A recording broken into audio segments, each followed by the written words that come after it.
Good morning, everybody. The Committee on Oversight is called to order. Will the clerk please call the roll? Chairman Singh, Present. Senator McMorrow, Senator Geis, Senator Polanki, Senator McBroom, Senator Lindsay. Mr. Chair, you have 4 members present. There is a quorum. Thank you. I'll entertain a motion to adopt the meeting minutes from March 13th. So moved by Senator Lindsay. Hearing no objections, the minutes are adopted.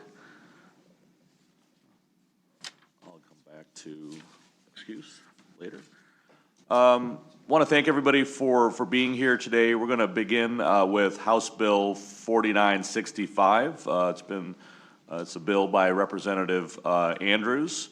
Want to thank everyone being here. We do have a number of people who've asked to speak today, and so we also have session at 10 o'clock. And so I just want to make sure, as people are thinking about their comments, just make sure that we keep them within 3 to 5 minutes so we can make sure we hear from everybody and also be able to get us to session at 10 o'clock.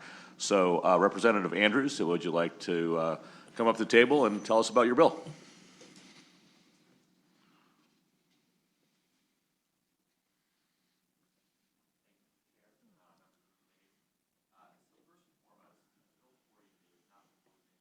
Change in policy. It's actually seeking to retain what is supposed to be the status quo. There is no fiscal impact. No one is making or losing any revenue based off of this legislation.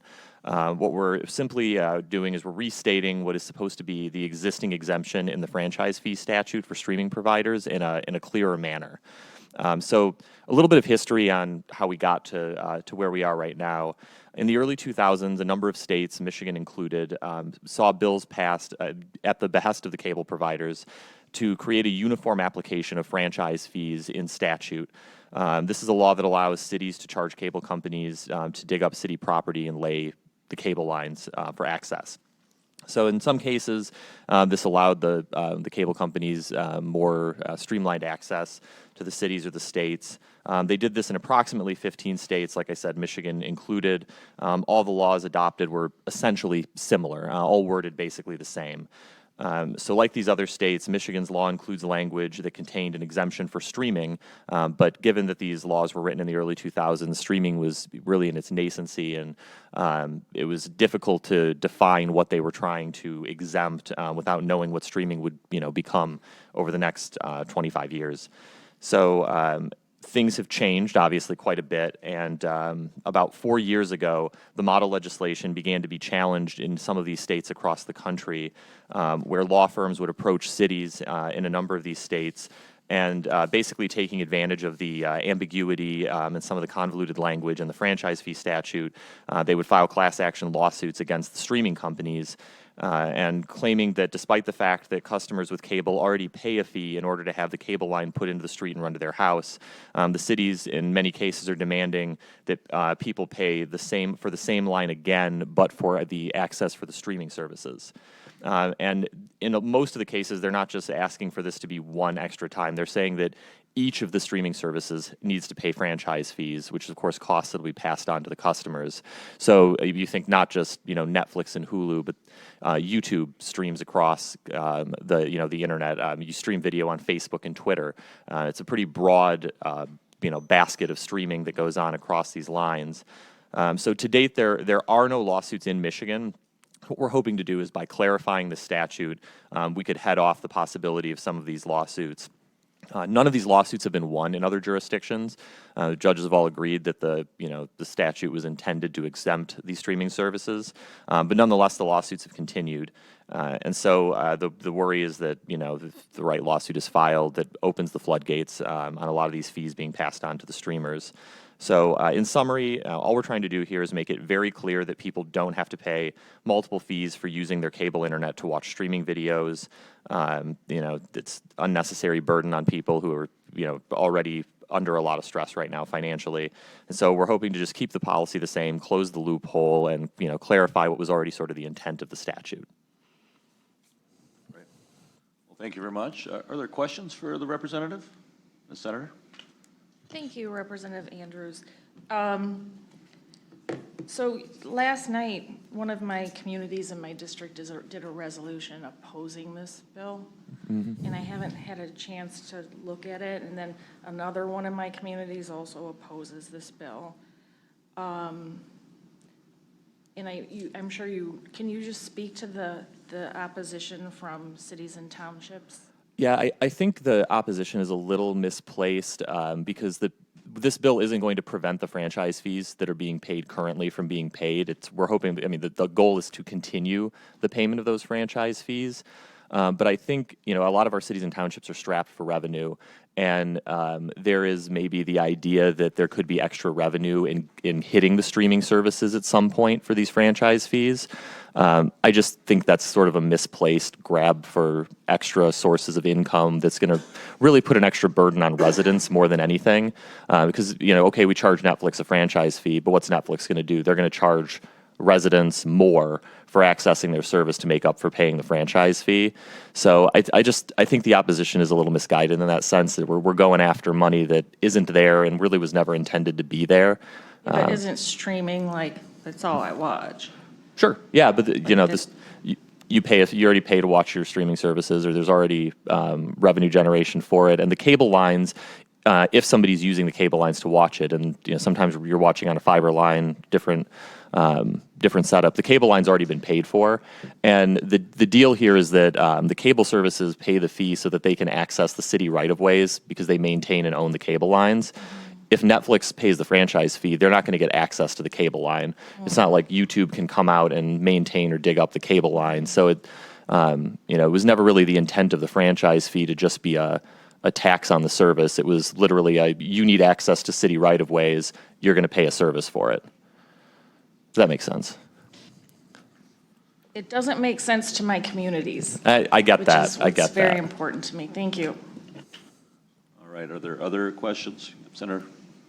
Yeah, it's a related question about the concerns that local municipalities have brought up. And, one of the ways it's been described to me is it's not so much about just the streaming aspect of it, but the shift that's happened over time from cable, meaning the cables that are actually, put there and used to distribute television services, to now, more often than ever, our internet line is our television for many people, right? And so that's been a fundamental shift. And I wonder if you could speak to, I don't think it's in this bill, but, are there thoughts or conversations about how the transition to especially fiber, how that could work for local municipalities to talk about, go back in time to what the intent of this legislation was and the franchise fees. And I think, as you put it, people are going to go up and dig up, public right-of-ways and use those spaces. And then those municipalities are going to be able to say, okay, well, that's going to cost.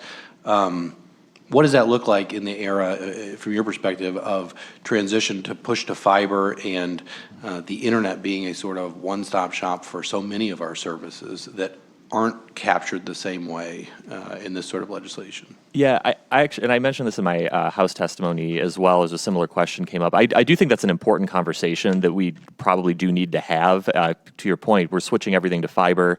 Unlike cable lines, the fiber lines are, once you put them in the ground, they can upgrade them basically forever because you just have to upgrade the switches on both ends. You're sending light across a line. So it's a really different framework than the cable lines, where it was anticipated that they would have to be periodically dug up and maintained or replaced more often. So I do think it's something we need to figure out. I just don't think this legislation is the place to solve that particular problem.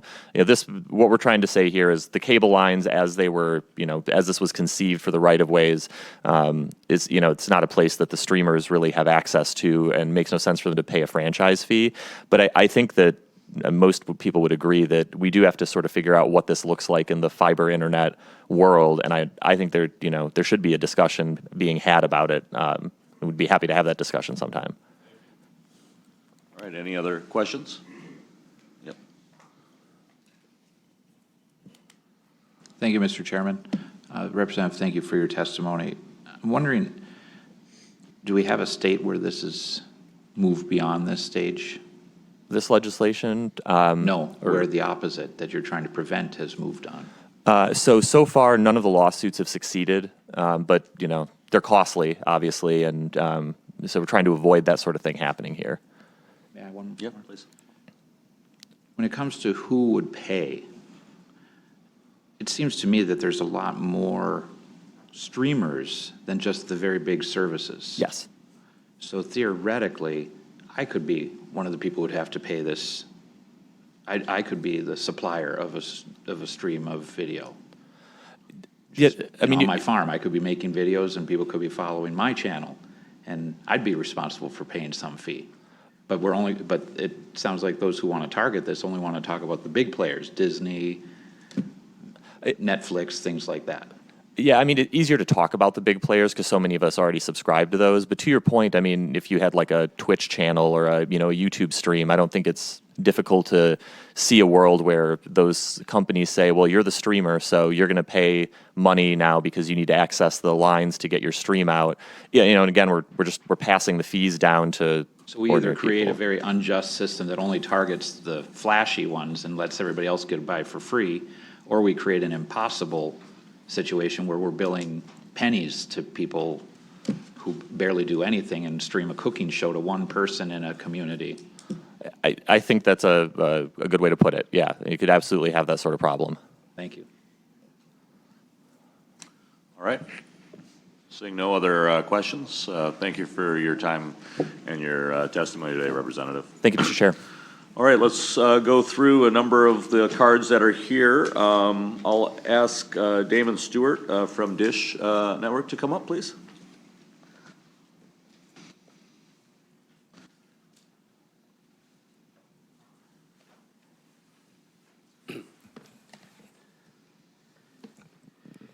Thank you, Chairman Singh, Vice Chair McBroom, and members of the committee. My name is Damon Stewart. I'm here on behalf of Dish. As I'm sure you know, they have a satellite video service, but they also have a streaming service called Sling. Nationally, about 90% of the population has some form of streaming service. And there are roughly 9 million Michigan residents, which means, again, approximately 8.1 Michigan residents subscribe to streaming services and would be impacted by this legislation or the lack thereof. And I appreciate the time to allow me to share our support for this bill. And I don't want to repeat the representative's testimony. I'm aware of the time. A couple points I'd like to emphasize, though. And again, this bill does not change any state policy. It reinforces and clarifies state policy. For example, there's a question about other fiber in the ground. Will that be exempted? No, if there's infrastructure in the ground, that retains or that still has to be subject to franchise fees. There is no fiscal impact. In fact, I believe there was a PSC report or a PUC report, I'm not sure of the acronym, third-party entity that just last year, I think this year's report showed that revenues to cities from franchise fees remained flat, in some cases went up. What this bill does do is protect Michigan residents from being hit with fee after fee after fee just for watching TV. On average, people watch up to 4 to 6 services, and they would be, if this bill were not to pass, they would be subject to being hit for a fee with every one of these services, 2, 3, 4, 5 times for their Netflix, their Sling, their Amazon Prime, and so on, for a cable line, the same cable line for which they're already paying. And let me be clear, the vigorous opposition to this bill, the resolutions already passed, make it abundantly clear that the cities fully intend to do this. There's no doubt. Else why are we arguing with this? They want to hit every streaming service that Michigan residents and businesses depend on. In fact, I think there was some testimony at the House hearing that they even thought it should be applied against free services. I have seen cities in other states say that, of course, if it's streaming, any kind of streaming, this is being streamed, would be subject. Newspapers, online newspapers that have websites that have streaming, they have said that would be subject. The goal of the cities is simply to say, if you stream, you pay franchise fees, and that is a huge world and a tremendous fundamental change in state policy in terms of the vast numbers of fees that would apply to everyone. We have seen municipalities, and again, this isn't hypothetical, we've seen municipalities in other states across the country sue streaming service providers such as Sling and others, Netflix, Hulu, and so on, in an attempt to force them to collect these franchise fees from their subscribers.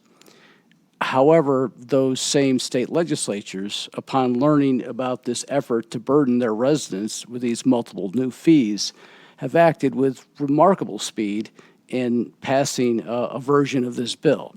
In 2022, 4 states, Arizona, Georgia, Ohio, and Louisiana, passed this bill. 2023, another 8 states, Arkansas, Illinois, Indiana, Iowa, Kansas, Nevada, Oklahoma, and Tennessee passed this bill. And I believe, yes, it was South Carolina just earlier this year. What is also remarkable about the rapid passage of these bills is that in this day and age, all of those bills were passed with remarkable bipartisan consensus, and I think in one case it was unanimous. As already mentioned by Representative Andrews, no litigation has been successful. Many have been dismissed, but several are pending. And the one thing, I think the main point I want to make,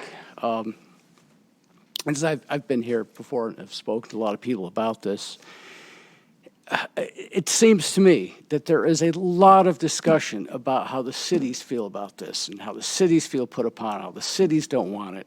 But I think, and I urge this committee to at least put some of their focus on Michigan residents, those that live on fixed incomes, families, students, businesses that they're operating ever smaller margins, and those that are simply seeking affordable news, sports, weather, and entertainment. These new fees would hit the state's minority and foreign language population especially hard. Households that speak a foreign language usually turn to streaming services for their more robust programming. Dish, as one example, has over 250 foreign language channels as options in 27 different languages, for example, with over 50 Arabic channel options alone. And I left it at my desk, but we can hand out just a list of the variety of services there. And there are many other services that are relied upon by Michigan's foreign language population. Overall, and I think you've all heard this, we're all aware of this, people's budgets are already stretched thin. Prices are going up every day for basic needs of everyday living. People do not want to, and they should not be forced to, pay extra fees time and time and time again for the same cable line just to watch TV. For all intents and purposes, the imposition of these multiple fees for which nothing is obtained by the person paying the fee, these amount to city-imposed junk fees. We oppose such notion and respectfully urge you to support this bill. All right, thank you very much. Senator Geis? Yeah, thank you, Mr. Chair, and thank you for your testimony. Can you describe what the actual fees are? Like how much are they, and how is it that they would impact low income and the foreign language population so specifically? And also, I didn't hear any Great Lakes states in your list of states, so can you say if that occurred anywhere else other than in what seemed to be mostly southern states or think western states? The closest would be Illinois. Okay, I just didn't hear you. I just didn't hear it. I probably spoke too fast. I apologize. And these really, and I'll get to your questions, but in terms of the states, it's where these lawsuits have occurred, and it just happens that the statutes in Michigan, as well as all those other states, are all based on a template. And the plaintiffs' firms that have been going around seeking these class action lawsuits have just followed those states. And Michigan, again, is certainly on the list. I was thinking this morning, again, the cities are so vigorously opposing because, of course, they intend to do this. We have gone to cities in other states where they're neutral. because, and we've talked to them, like, well, no, of course we're not going to want to do that. So they stand down. If I'm getting a fight on my hands, I assume no one's here to waste their time. They're here to stop the bill because they want to hit everybody with these fees. Now, 5%, where did that come from? 5% is the federally capped number for which cities are allowed to charge cable companies to dig up streets and lay their physical infrastructure. And so that's what the city's argument is they use the right of way. It ignores the fact that there is no pure streaming service that actually digs up the ground. Sling doesn't dig up the ground. Netflix doesn't dig up the ground. Those are cable-owned lines. And by the way, this is also an important point. These franchise fees get passed along to the consumer, but those rights of way, those franchise fees are a legal right owned by the cable companies and form an asset because, again, it is a right to access the right of way. Streaming companies have no asset. They don't own any cable lines. If your Sling or if your Netflix goes down, you don't call Sling or Netflix to get a backhoe and fix the line. It's not their line. Does that answer your question about the 5%? Partially. You had described this as being financially onerous on residents who are particularly low income, seniors, foreign language speakers, which are not necessarily the same as low income or seniors, although there could be the Venn diagram. What does that mean for their pocketbooks? Simply, it's a regressive fee. If you have, the 5% is going to hit people who have less income harder than it has people with a higher income. And the 1.2 is that it hits them harder, but often people go to streaming services because they can be cheaper than the cable services. And then with respect to the foreign language populations, there's simply just a more robust offering by the streaming services. You can't necessarily go to cable, switch to cable to get that. So by virtue of the fact that you prefer to watch programming in this language, you would almost be penalized by the cities for it because you use a streaming service. Okay. Are there any other questions? All right. Seeing none, we'll move on. Thank you for your testimony. I'll invite Tom Norton and Ian Locke. I think you both wanted to come up together.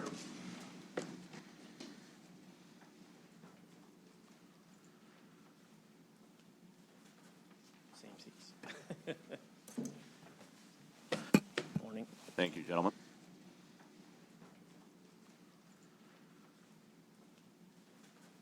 Same seats. Morning. Thank you, gentlemen.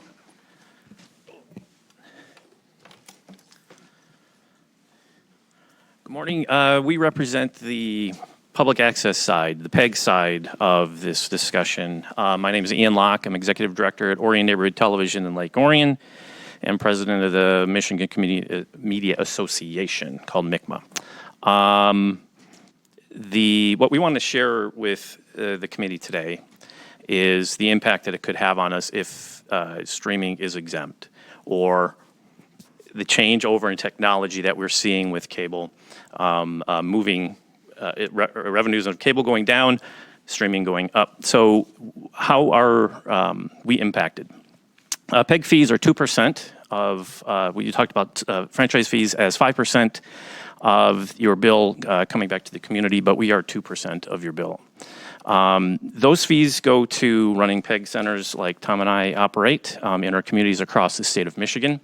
We're in the big cities, we're in the little townships, we are your meetings, we are your local government meetings, we are your local news. We offer those services. ONTV works out with our 501c3 organizations in promoting their services in our communities. We also work with food banks. We do telethons to help raise money for anybody and anything in our community that is a service organization. So the way we are seeing things over the years, our funding is through the cable fees on PEG is steadily going down. As everybody, I own subscriptions to streaming services. I'm not different than anybody else. But as the cable fees continue to go down, we see that our funding obviously is decreasing as well. With HB 4965 going through, and if you exempt those streaming services or the way the bill is written, we know that already Comcast and other traditional cable services are promoting streaming appliances that eventually they will be moving their subscribers over to.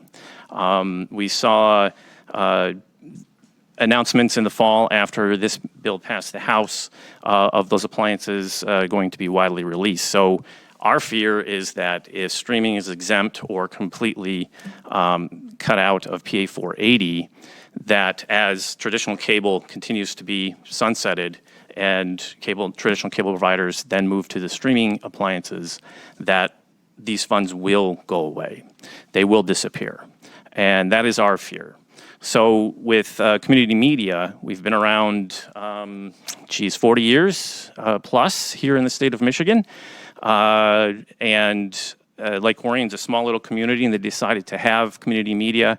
They say it's an asset to our community and has been very vibrant, very active for close to 40 years.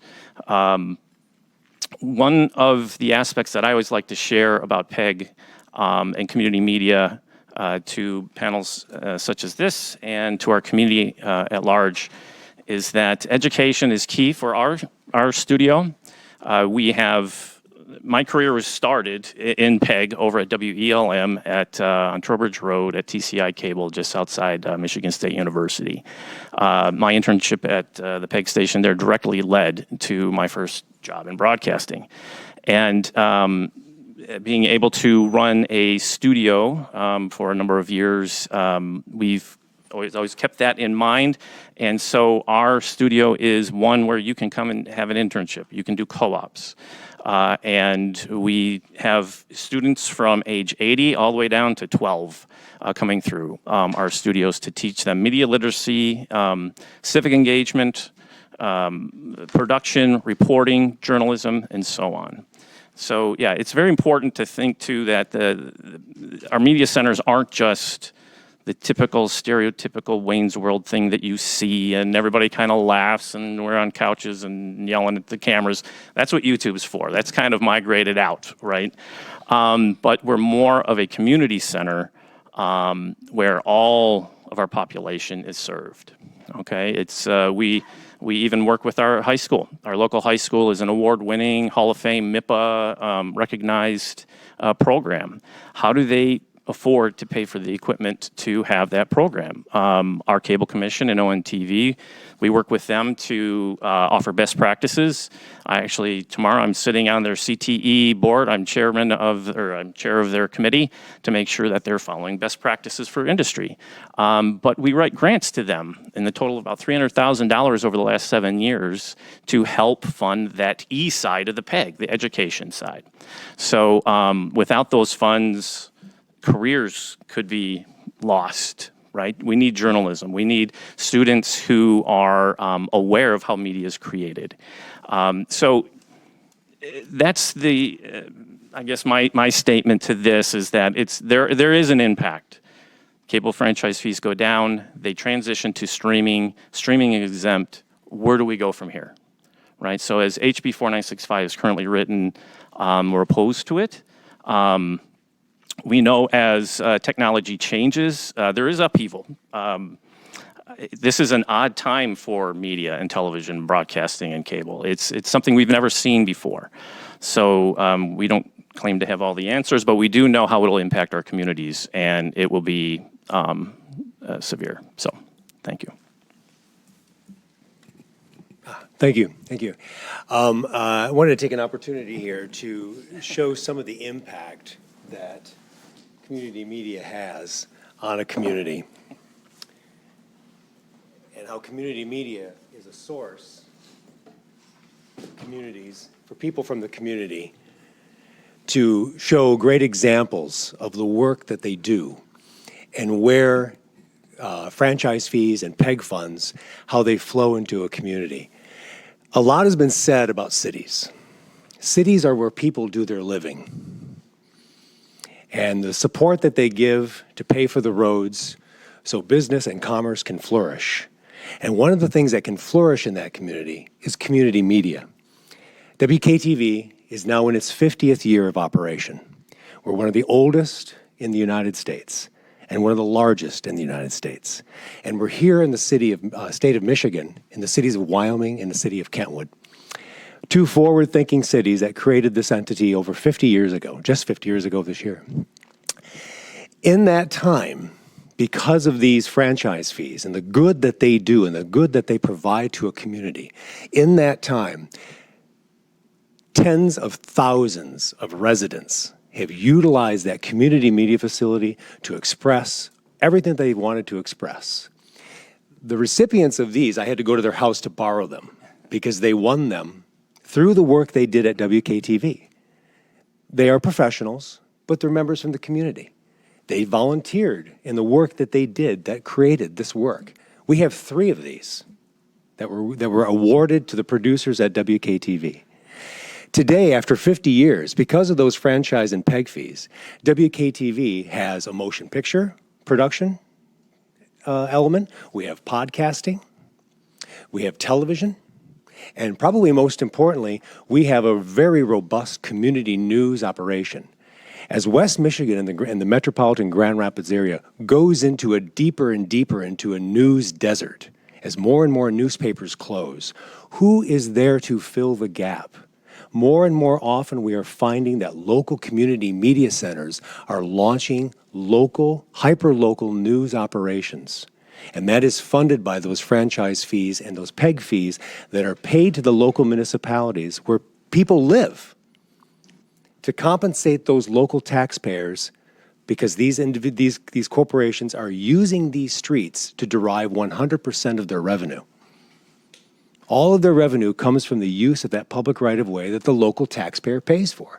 This is a just, equitable, and fair compensation. And it produces wonderful results over the 50 years that we've seen that in Wyoming and Kentwood and throughout the state. Michigan has been a leader in community media nationwide, bar none. These statues that are awarded, not to the TV station, but to the people from the community, the people who live in the cities, are proof positive of that. The growing subscribership to our news operation, because we are in a news desert and people are starving for journalists to do the reporting on their community instead of Facebook posts, is a remarkable, remarkable turn in how we are becoming more and more important. And as we become more and more important, our funding is more and more challenged. WKTV is now down $330,000 a year in revenue. We used to have 11 employees. Now we have 5. That's jobs lost. That's people not making a mortgage payment, people not buying a car, people not doing things. And where did that money go? That money went to the streaming corporations. And it's not even in the state of Michigan anymore. And prior to that, it was here. And it was doing all this wonderful benefit.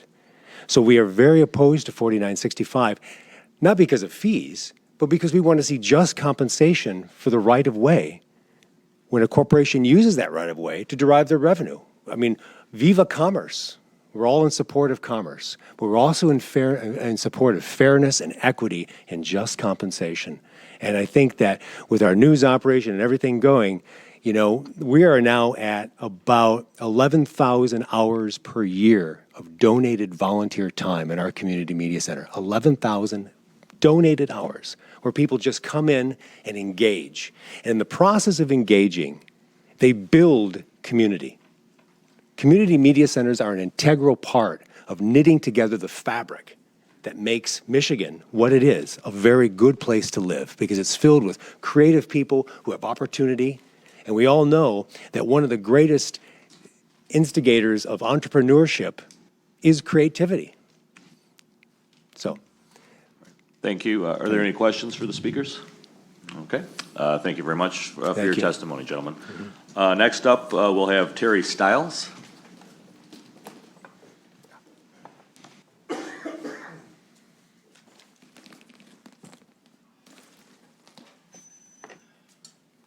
Good morning.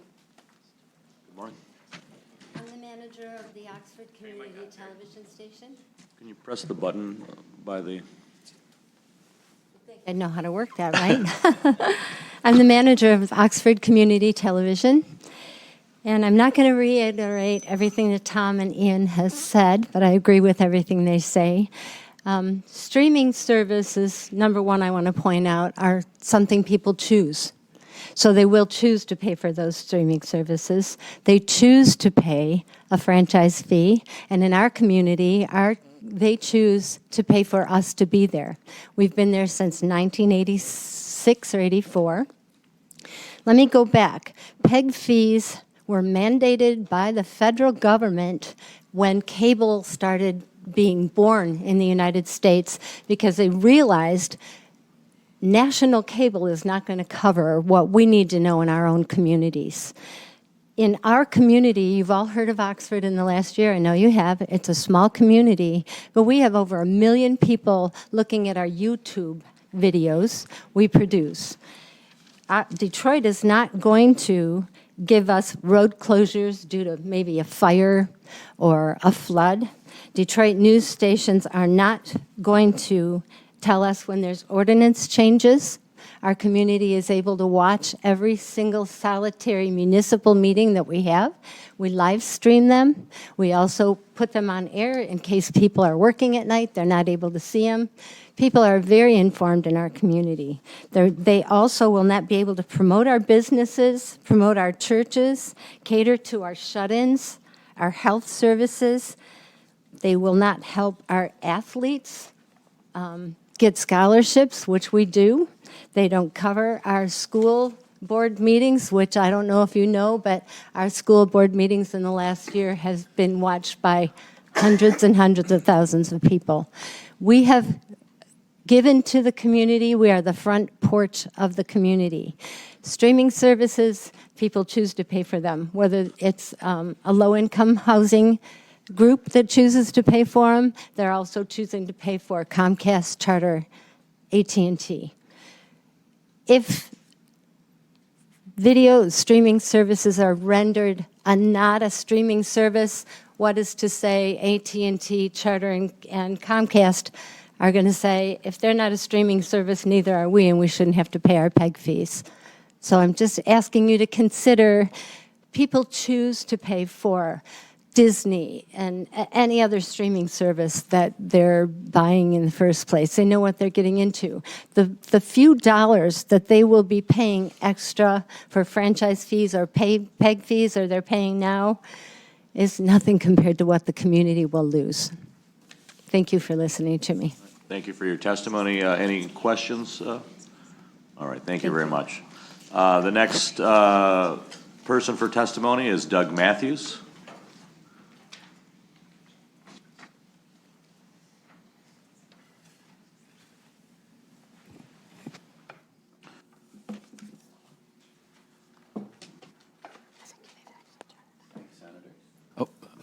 I was just instructed that I turned it off, not on. Doug Matthews, I'm the Assistant City Manager for the City of Grand Rapids. You do have my prepared testimony, but given the limitation in time, I do feel like it would be better spent addressing some of the things that I've already heard. There's some fundamental things here, and to answer your previous question, Senator, the issue that cities have is that the dynamics are changing from the way that things were written in 2006. You heard testimony that things are shifting. They're shifting away from cable. They're shifting towards streaming. What cities are seeing, because the way that the law is written, is that the only service that is applicable for franchise fees is cable television. So as folks move away from cable television and move towards not only streaming services, but now you're seeing more live streaming services. So you have Hulu, you have YouTube TV, Amazon has a service. Essentially the same thing that they would get from their previous cable service, they can now get through a streaming service. And at that point, the cities don't capture any of the revenue that had previously been captured through cable television service. So as you heard, as things move towards virtually all streaming for all services, those lines are still in the road. That work still has to happen. But because it's moving away from the way that we've defined cable television, because that's what it was at the time, none of it is cable television. And cities don't capture any of that revenue. That revenue is important, yes, for the public educational and government access. I have a background in communications. I've run 4 different local government television stations at this point. None of them would have been possible without PEG fees. But for us, the bigger concern is the franchise fees themselves, because that's what goes towards maintenance of rights of way. Our budget this year is $36 million for maintenance of the rights of way. This is just a small fraction of what that obligation is for essentially paying rent for the utilization of an asset that is owned by Michigan residents. This idea that cities are out to collect individual franchise fees from every streaming provider, including the person with the cooking show, is simply not true. What we're talking about is there an opportunity, as we're considering the way that this law looks, to take a step back and say, how do we reframe this law based on the original principles in a way that realizes the way that the future is moving and preserves local residents' right to receive rent from the folks that are putting those lines in the ground? Are there opportunities for proportionality based on streaming providers that are using those lines to be able to stabilize that revenue? Because what we have seen over the last 10 years is revenue from franchise collections. That's general fund money for cities. That's police, fire, parks, streets. All the fundamentals that we provide as a city have gone down 60% over the last 10 years in Grand Rapids. As you all know, because we're all in the business of building things as government, the cost of providing those services, the cost of maintaining the rights of way over that same time has increased 30%. So we have a widening gap. And they're talking about how an individual fee on each one of these streaming providers is going to create a burden on the community. A, that's not what we're talking about. B, we're talking about general fund losses that ultimately result in either the cutting of services or the increasing of local taxes. So really all it does is it shifts the burden for the provision of local services to everyone that lives in that community. The cost doesn't go away, just the obligation moves from the private providers who are utilizing public right-of-way to the residents of that community. At that point, don't receive any revenue, any rent for the utilization of a public asset.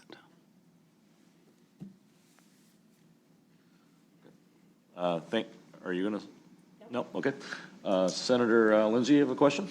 Thank you, Mr. Chairman. Thank you for the testimony. I think if I heard you right, you said that the cost this year for upkeep of right-of-ways would be $36 million? In the city of Grand Rapids. In the city of Grand Rapids. And that's streets, sidewalks, medians. Can you tell us how much the city collects through the current regime of? $1.6 million. $1.6 million. Thank you. Okay. Any other questions? All right. Thank you very much. Next up, John LaMacchia.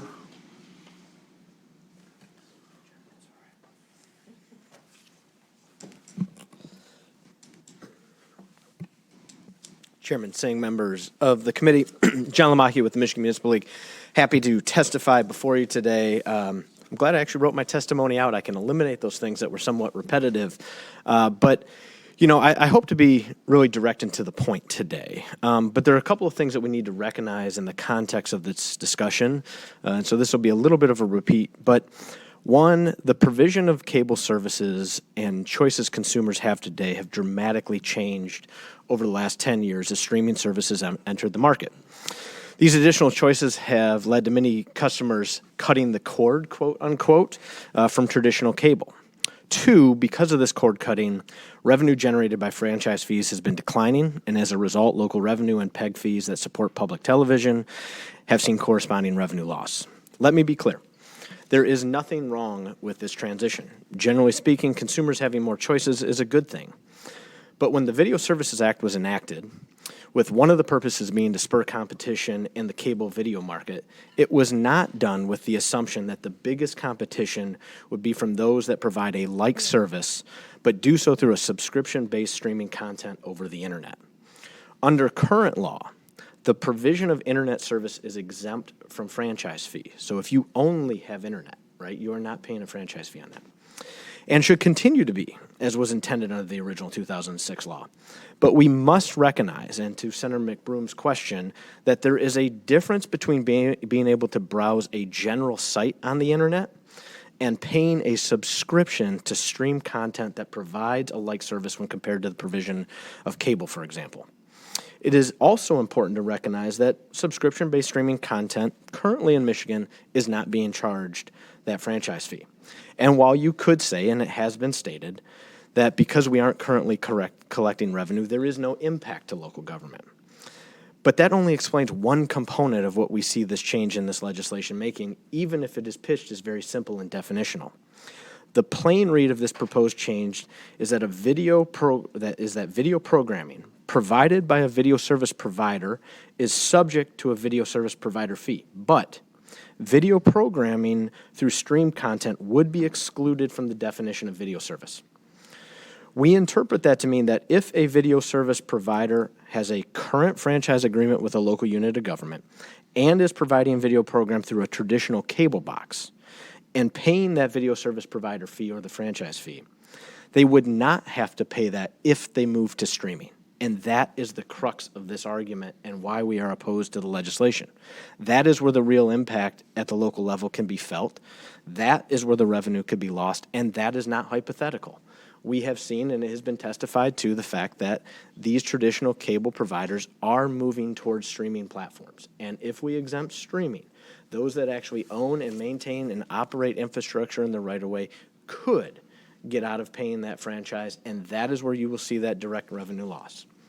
So we're requesting that language be added to this to ensure that video service providers under this act be required to pay a video service provider fee regardless of how that delivery service or how that video service is delivered. This is because the act allows them that access to the right-of-way to deploy infrastructure that they own and operate. This access provides a significant benefit to these entities, and local government, as the owner of that right-of-way, should continue to recoup the value associated with that access. This clarification is critical to ensuring the original intent of the act continues to be met. But Senator Lindsay, to your question, and finally, this legislation highlights the need to modernize how we interact with this industry as it changes rapidly, and we should be involved in that change and be able to interact with it accordingly. It is undeniable that the industry and the choices the consumers have access to has changed and will continue to do so. We must recognize that the public right-of-way plays a key role in ensuring that customers continue to have access to these choices. And while that access has a public benefit, it also has a public cost as we are responsible for maintaining the right-of-way. Resources generated for local units of government through this model help provide critical service and important community benefits like public access television. We encourage you to lean into this conversation, consider the changes we suggested, and look forward to having further discussions with you. And with that, I will take any questions you may have. All right. Thank you very much. Seeing no questions, we'll move on. Scott Ward's next.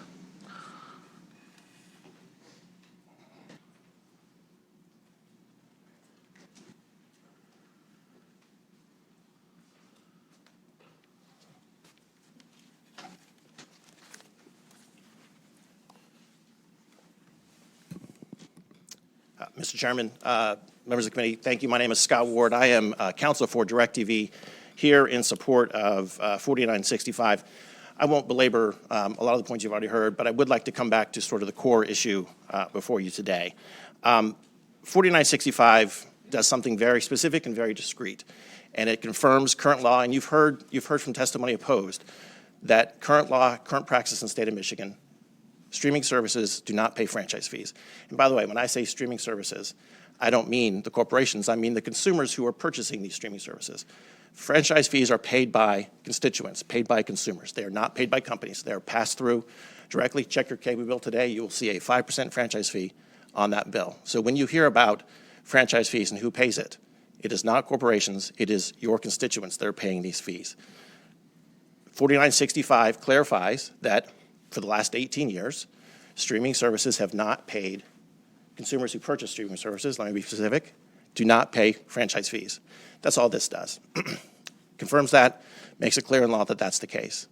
What you've heard in testimony today to oppose this bill is that cities absolutely would like to impose franchise fees on streaming services, meaning that your constituents, consumers in those cities, will have to pay 5% more for every single streaming service that they own. We know that most families have 4 to 5 of these at 5% each. That's hundreds of dollars more a year in new fees that they're paying to the government. You've heard a ton of testimony today about cities, how cities are impacted by franchise fees, and frankly, all of the really good things they do with franchise fees. You heard a lot of testimony about all these wonderful things that have happened since franchise fees were imposed. Remember, none of that was paid for by consumers who have streaming services. They're not currently collecting that fee, and it's clear under the law that they shouldn't. So let me just very quickly close with this. A yes vote on 4965 clarifies current law and gives comfort to your constituents that they will not have to pay surprise fees on their streaming services. A no vote on 4965 leaves that open. And what you've heard today is that these cities and towns would like to unilaterally, without having to come to you, impose those fees on their consumers. Again, at the end of the day, this is about consumers and protecting consumers. This is a pro-consumer bill, not an anti-city bill. Thank you. Thank you. Are there any questions? All right, seeing none. Appreciate everybody's testimony. I'm going to make a motion to excuse absent members. Without objection, the motion carries. And I want our clerk to earn his keep. And so if you don't mind reading the cards for the record, please. All cards pertaining to House Bill 4965. Danny Walsh, Bloomfield Charter Township opposes. Anne Marie Graham Hudak, Canton Township opposes. Chris Barnett, Oakland County Association of Township Supervisors opposes. Mike Watsa, Protect, Livonia, Dearborn, Southfield, Redford opposes. Connie Lazat, I believe, on behalf of Bloomfield Township opposes. Craig Puckett, Conference of Western Wayne opposes. Chris Barnett, Oakland County Association of Township Supervisors opposes. Brian Barnett, City of Rochester Hills opposes. Jose Aliaga, Independence Township opposes. Brad Kirsten, Chesterfield Township opposes. John Elke, Independence Township opposes. Connor Spalding, City of Lansing opposes. Ted Diedrich, Grand Rapids Community Media Center opposes. Shannon Price, on behalf of the City of Warren, Canton Township, Northville Township, and Redford Township opposes. Sydney Ostrander opposes. Sean Ryan, Clarkston Community Schools opposes. Deborah Anderson opposes. Nancy Line opposes. Christopher Weigel, CMN TV opposes. Barbara Taylor opposes. Kenneth Johnson, City of Muskegon opposes. Bobby Joe Marr, City of St. Louis opposes. Ben Kirby, Lake Orion Community Schools opposes. Ted Diedrich, Grand Rapids Community Media Center opposes. Alicia Albrecht opposes. George Sinnott opposes. Elena Campbell on Sprout Bake LLC opposes. Ralph Painter, Orion Township Cable TV Commission opposes. Greg McDonald and Mike Koski, City of Ann Arbor oppose. Marie Hausworth and Gary Wall, Waterford Township opposes. Carrie Hamill, Mid-Michigan Area Cable Consortium opposes. Matthew Schuster, Public Media Network opposes. Joseph Ballinger opposes. Jason Augenstein with Access Vision opposes. Darwin McClary, Village of Lake Orion opposes. Joe Johnson, ONTV opposes. Mike Spence, Southeast Michigan Council of Governments opposes. John Fournier, City of Ann Arbor opposes. All right, thank you very much. Is there anything else for the committee? Seeing none, we are adjourned. Thank you, everyone.